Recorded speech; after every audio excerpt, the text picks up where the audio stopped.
सर्वेपि सुखिनः सन्तु. नमस्कार. आज एक नवीन गोष्ट सांगते. ही गोष्ट मी ऐकलेली आहे.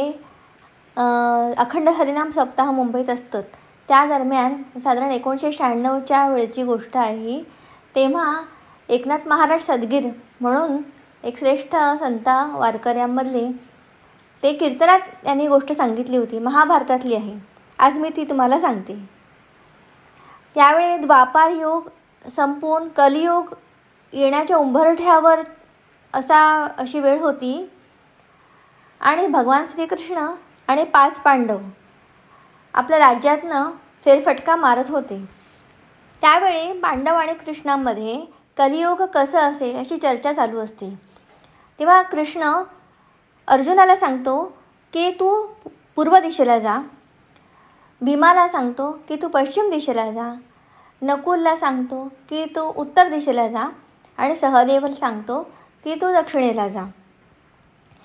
अर्जुन पूर्वेला जात आणि प्रत्येकाने प्रत्येक दिशेला जाऊन यायचं काही किलोमीटर अंतरावरती आणि मग काय दिसतं वेगळं ते पाहायचं आणि परत यायचं.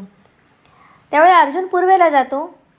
त्याला काय दिसतं तर आकाशामध्ये एक पांढऱ्या रंगाचा पांढरा शुभ्र असा पक्षी उंच भराऱ्या मारत असतो. इतका छान सुंदर पांढरा शुभ्र पक्षी असा, पण त्याच्या तोंडात मात्र मांसाचा तुकडा असतो. भक्षण करीत असतो. तो पाहतो आणि परत येतो. त्यानंतर भीम पश्चिमेला चालत जातो. तो काय पाहतो तर एक मोठा हंडा पाण्याने भरलेला असतो आणि त्याच्या बाजूला 4 छोट्या छोट्या कळशा असतात. तर हंडा स्वतःहून चमत्कारासारखा उठतो आणि त्यातलं पाणी प्रत्येक कळशीमध्ये ओततो आणि 4ही कळशा त्या हंड्याच्या पाण्याने भरल्या जातात. त्यानंतर थोड्या वेळाने त्यातील आणि हंडा जागेवर पूर्ववत येतो. मग एक कळशी पहिली उठते, त्या हंड्यात पाणी स्वतःहून उठते. दुसरी तशीच पाणी जे आहे ते हंड्यात परत ओतलं जातं. तिसरी, चौथी अशा पद्धतीने 4ही कळशा त्यात आपल्याला पाणी जे आहे ते हंड्यात पूर्ववत ओततो. परंतु गंमत अशी होते की हंड्याने 4ही कळशा भरलेल्या जातात, परंतु त्याच कळशातलं पाणी हंड्यात पूर्ववत ओतल्यानंतर ते हंडे भरले जात नाहीत. हे भीम बघतो आणि परत येतो. नंतर नकुल जातो उत्तर दिशेला.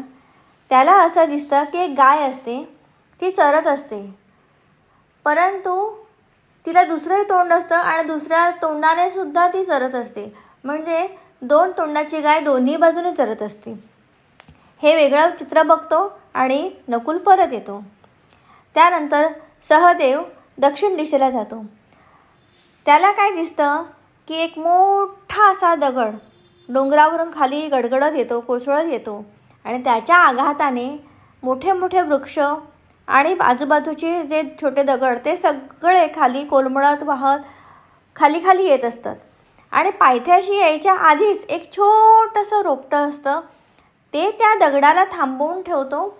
सगळीच काही ते खाली पडत येत असतं, ते सगळं थांबलं जातं त्या छोट्याच्या वृक्षाच्या छोट्याशा रोप्याच्या आधाराने. हे सहदेव बघतो आणि परत येतो. असे 4 जण परततात. मग युधिष्ठिर कृष्णाला येऊन हे सगळं सांगतात.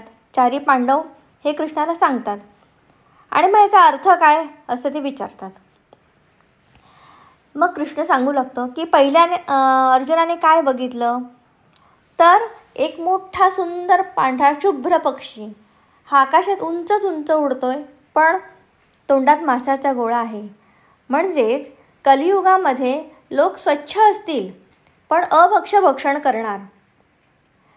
नंतर दुसरा भीमाने जे काय बघितलं की एक हंडा 4 कळशा पाण्याने भरल्या जातात एका हंड्याने, आणि पण तेच 4 कळशा उलट पाणी जे हंड्यात ओततात त्याने का हंडा भरला जात नाही. याचाच अर्थ कलियुगामध्ये काय होईल की एक बाप 4 मुलांना पोसणार, परंतु 4 मुलं मिळून एका बापाला पोसू शकणार नाही. त्यानंतर उत्तर दिशेला नकुलने बघितलेलं काय असतं की गाय आणि 2 तोंड, जी गवत खात असते. कलियुगामध्ये लोक 2 तोंडाने बोलणार.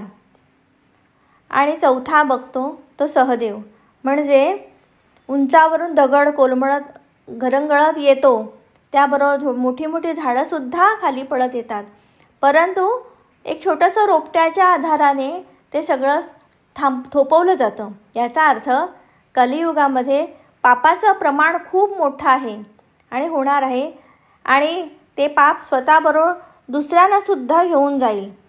परंतु परमेश्वराची भक्ती, रोपटं जे आहे ना ते परमेश्वराची भक्ती हे याचा बोध करतात. त्या परमेश्वराच्या भक्तीच्या आधारे ही सगळी पापं थांबवली जातील, थोपवू शकणार आहेत. म्हणजे भक्तीचं एवढं महात्म्य असेल. कलियुगामध्ये हे 4 गोष्टी कृष्णाने पांडवांना सांगितलेल्या आहेत. म्हणजे कलियुग येणार आहे, असं असणार आहे, हे कृष्ण पांडवांना सांगतात. अशी ही गोष्ट आहे.